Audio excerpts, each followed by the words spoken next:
I see myself. Very good. Can you all see the video game? Everything's cropped properly? Okay, we can begin.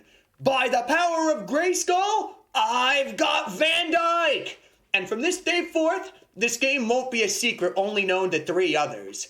Welcome to one of the world's only vertically scrolling barbarian beat-em-ups. One of the many weird and unusual games produced by Universal Playland. It's silly, poorly programmed, and definitely zany, but most importantly, it's a powerful punch of fun. Let me go ahead and get a replay recorded in case this run ends up breaking my personal best. Windowed mode. Okay, we just gotta make sure the timing is in order. It should be as soon as the ROM check clears up. 3, 2, 1, go! Oh, I didn't start timer. What's my timer start key? Forget it. Let's reset. Something's gone wrong here. Something's gone wrong. What's my hotkey for timer? Live split just crashed on me. Excellent. Forget the timer. Let's get it off my computer. Forget it. There. We're gonna have to live without, I'll try rebooting timer and see what happens. I apologize about that. I'm gonna make sure I'm gonna go into a track mode so you guys have something to look at. Sorry.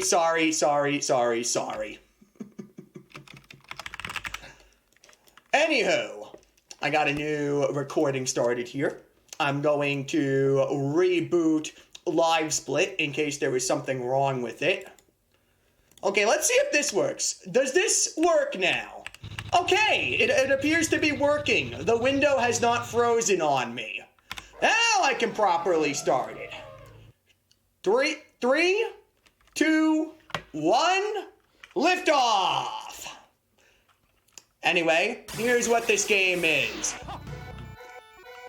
You fight your way through a whimsical fantasy land that was probably inspired by He-Man or Conan the Barbarian. He-Man himself was descendant of Conan the Barbarian, and this game is exactly what it looks like. I took a couple of unnecessary hits at the beginning, but we will be fine. What do I have to say next? In this game, the poor programming makes this an excellent speed game. I wish I could have gotten the fidget spinner of death there, but you can't get everything on your first run. This bomb item over here is what's going to make or break most aspects of this run. I am deliberately not going to touch the fire button, and I'm going to Mario jump on top of these jumping man babies that remind me a lot of Jar Jar Binks. The variety in the stages is excellent, considering they throw many obstacles at you that involve platforming, and even the act of collecting food has a glitch to exploit in this game. Having not pressed the fire button once, here's the boss. The boss is dead. What I did there was I carried the bomb from the middle of the level all the way to the boss, and it doesn't discriminate against what targets it has. It will just instantly kill anything. The one thing I never understood about this game, though, is the way the chests worked. I think what you get out of the chests is actually completely random. And a lot of the run is heavily dependent on either having the bomb weapon on you or having a bomb at the end of every stage. There's a bomb weapon and there's a bomb item. Maybe I should just call the better bomb a nuke. I was so close to the fidget spinner. I would have liked to carry that for the rest of the game up until stage 3, but whatever. There we have bats that sound like Muttley stickering, and this is the last predetermined bomb you get in this game. I'm gonna just do a couple of safety kills here, and then I'm gonna try to jump my way through the rest of the level. It doesn't look like you should be able to jump on the bats, but the bottom of your feet always have a hitbox in this game. A lot of the surrounding game rules of this are very, very unusual. Likewise, the same rules apply to bullets hit by the enemies. You always have a hitbox in the center of your dish. You have 2 separate hitboxes. One for getting hit by normal attacks, and one just for bullets. Medusa's dead! That was a good stage 2. I had a sloppy stage 1, but my stage 2 is pretty good. I will keep the ball and chain with me because it doesn't really matter what weapon I have until I get to the boss. Anyway, I've run this game before in other marathons, like Pasky's 1cc marathon, but I only really learned how to speedrun it recently, and the programming mistakes make it a very fun speedrun. I'm not sure if the last boss being susceptible to instant bomb death is gonna kill interest in running this game, but my purpose of submitting it was to prove just how underrated of a gem this is. And that rhetoric applies to UPL, the entire company at large. You might know them for this little game called Ninja Kun or Ninja Kid. That's their most famous game, and Jellico ended up getting the rights to those characters. Ooh, that was a fancy dodge. I jumped over the rotten boomerangs those Minotaurs were throwing at me. And yeah, as chat is saying, this game is also available on PlayStation 4. Hamster Corporation is doing God's work with preservation of old Japanese arcade games. There's also some version differences in this game too. I am using the international version, which was released earlier, and everything stops when you pick up a power-up in the earlier versions. In the Japanese ROM set, I gotta be a little bit careful, I'm down to my last hit here. Jump on the fruit, and then proceed my way up. There we go. This guy, the projectiles have no hitboxes when they're facing upwards. These worms look like they should hurt you, but they just straight up don't. They just have no hitbox when they're facing upwards. The programmer literally forgot to put the hitboxes in there. That's, UPL programming in a nutshell.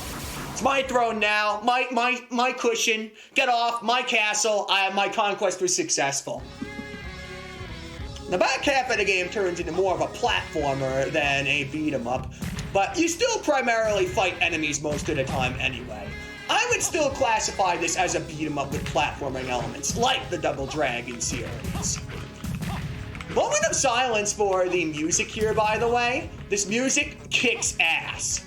Jumped over to meat, good. That meat is pretty hard to jump on top of, so... the skeleton's actually cooperating with me. Oh, no, he's not. Intentional damage there, intentional damage so I can get across the lava unscathed. Yeah, this dude is so awesome, he can just flat out take a lava bath and be totally unfazed by it. If this guy's name is Vandyke or whatever, Vandyke is one cool dude. He takes hot spring baths and he isn't afraid of anything. I'm gonna go over here. This is the faster way around, is to jump diagonally. You get the 2 foods on the side there. They take a couple of safety kills here. And let me tell you about another aspect of this game that was controversial when it was first emulated. I only get 1 shot at this run. Because believe it or not, the continue feature in this game was bugged as well. When they first emulated this game in MAME, the hardware is so weird, the MAME developers flat out couldn't find the routine that enabled continues. It was buried within the code as a copy protection measure. If I was smart, what I wanted to do is I wanted to throw the bomb, hit the skeleton in the head, and then pick up a power-up to multiply my damage. That's okay. There's a fidget spinner I can pick up that's a little slower than I would have liked, but that's okay. I got the bombs. I can just finish them off like this. Taking a bullet is always way better than making contact damage with the bosses.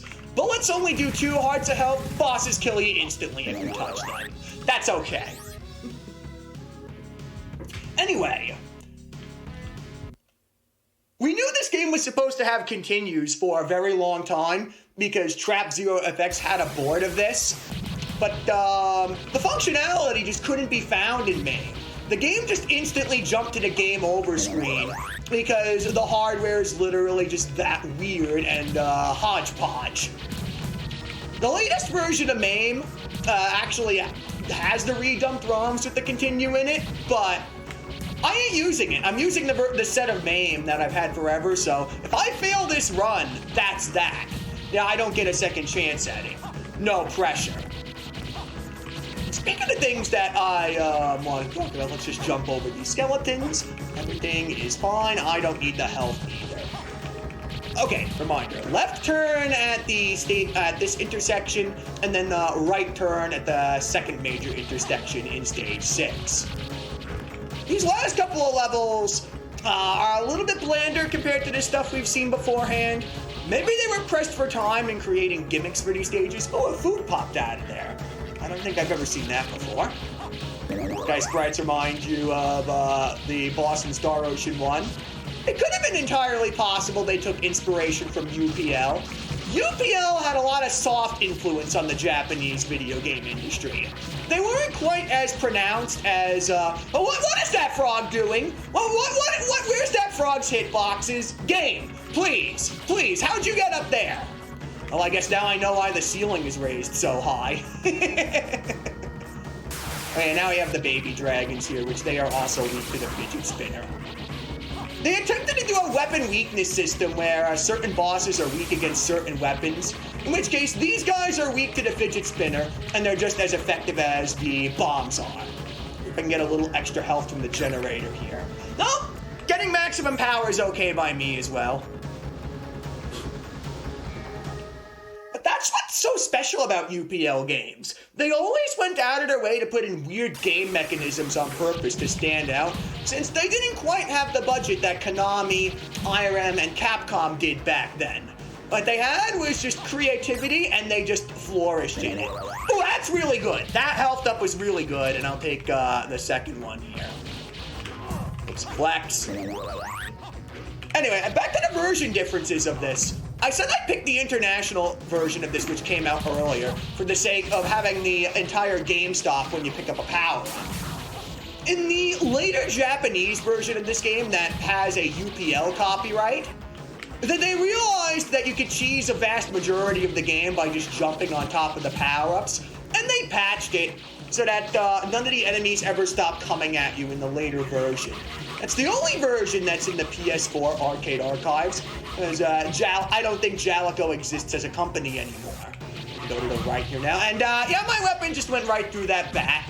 Hitboxes are just a suggestion. No, pick up the fruit, thank you.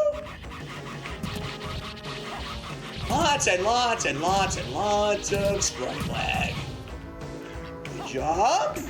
Okay, that would be fine if I get a bomb. What's this? That was just a booby trap. That was not a bomb. Now we just have a couple of frogs to fight through before the moment of truth.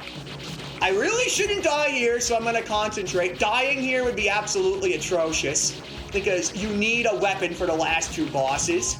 And even then, luck may or may not be on my side against Rocky, as I like to call him. Okay, is there going to be a health up here? Let's see.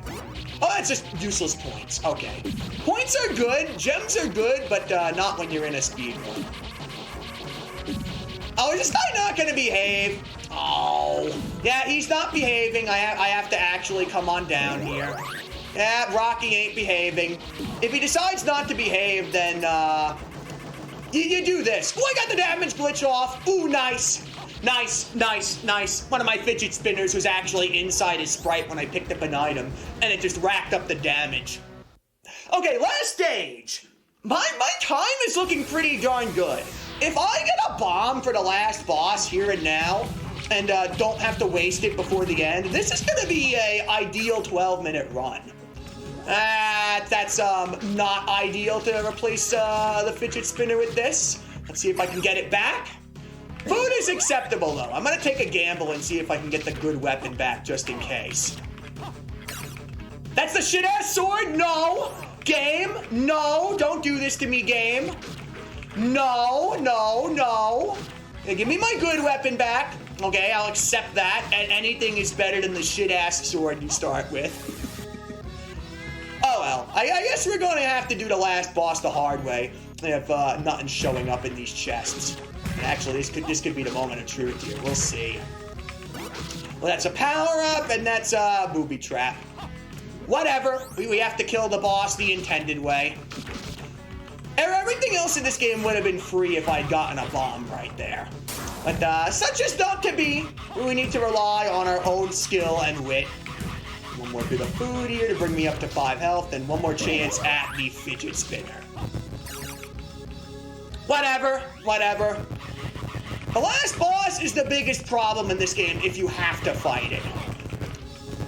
And this guy, his behaviors are completely random, and you want to take out one of his heads as quickly as possible. Well, full health is nice to have.